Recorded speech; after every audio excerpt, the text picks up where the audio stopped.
शिवसेना शिंदे गटाच्या पूर्व विदर्भातील सोशल मीडिया प्रमुख म्हणून योगेश पवनीकर यांची नियुक्ती करण्यात आली आहे।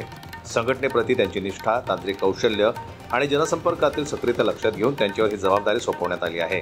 आता ते डिजिटल माध्यमातून पूर्व विदर्भातील शिवसेनेच्या संघटनात्मक कार्यांना नवसंजीवनी देणार आहेत। या पदाच्या माध्यमातून पवनीकर हे शिवसेनेची विचारधारा जनतेपर्यंत पोहोचवण्याबरोबरच राज्य सरकारच्या जनकल्याणकारी योजना आणि धोरणांचा प्रभावी प्रचार प्रसार करणार आहेत।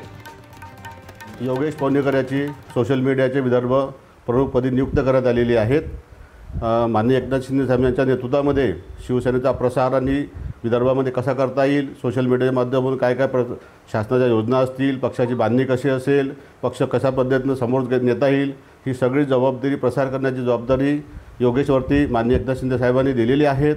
मला अपेक्षा आहे की तो या माध्यमातून सुंदर काम विदर्भामध्ये करेल। मी 3 वर्षापासून नागपूर शहरामध्ये सोशल मीडियाची जबाबदारी सांभाळत होतो शिवसेनेची।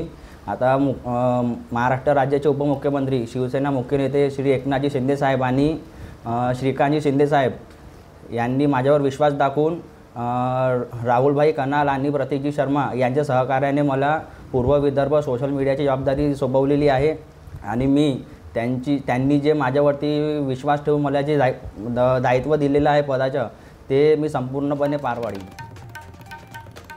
नियुक्तीनंतर त्यांनी महाराष्ट्राचे उपमुख्यमंत्री एकनाथ शिंदे आणि खासदार डॉक्टर श्रीकांत शिंदे यांचे आभार मानत संघटनेच्या अपेक्षा पूर्ण करण्याचं आश्वासन दिलं। योगेश पवनीकर यांची ही नियुक्ती शिवसेनेच्या डिजिटल धोरणाला बळकटी देणारी असून युवा पिढीला संघटनेशी जोडण्याची ती महत्त्वपूर्ण ठरणार आहे। त्यांचा अनुभव आणि उत्साह शिवसेनेच्या डिजिटल विस्तारासाठी एक नवी दिशा निर्माण करेल। ब्युरो रिपोर्ट, जनमत लाईव्ह न्यूज, नागपूर।